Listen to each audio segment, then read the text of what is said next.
why are experience is so important now? Because obviously employee experience isn't a new topic. I mean, even my book came out, I don't know, 6, 7, 8 years ago now, or I don't even remember. It's been it's been years. We've been talking about this stuff for years, but it seems like for some reason over the last little while, there's been a lot of traction. I mean, you're seeing this with your business. You're getting funding. A lot of people are wanting to be a part of it. Like what's going on that's putting employee experience really front and center for a lot of companies? Yeah, 100%. I think there's a few things, and also you should give yourself credit. You were early on that train. I think if we look back to the first time that we talked in 2015, employee experience was very new nomenclature, and it was just sort of tip of Yeah. the spear in terms of market penetration, but it's widely accepted now. And I think there's a couple of things going on. I think there's a huge war for talent right now. Obviously, companies are really feeling that, and while they're trying to always acquire and attain and attract the best new talent, they're also trying to figure out, well, how do we keep the great people that we already have? And we're feeling that more than ever.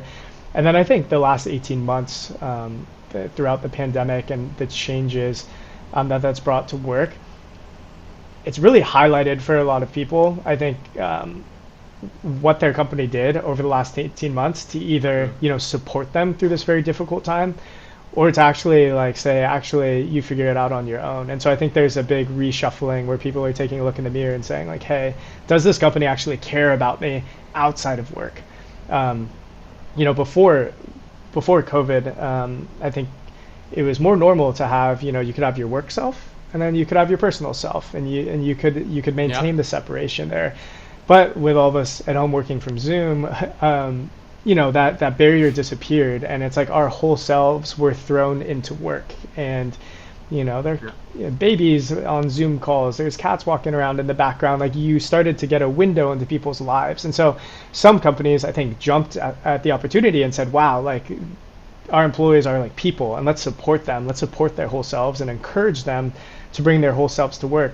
And some companies, didn't engage in that way, and people talk. And I think people Hmm. really got a feeling over this past year on whether or not their company cared for them or not. And a lot of people are looking for new opportunities right now.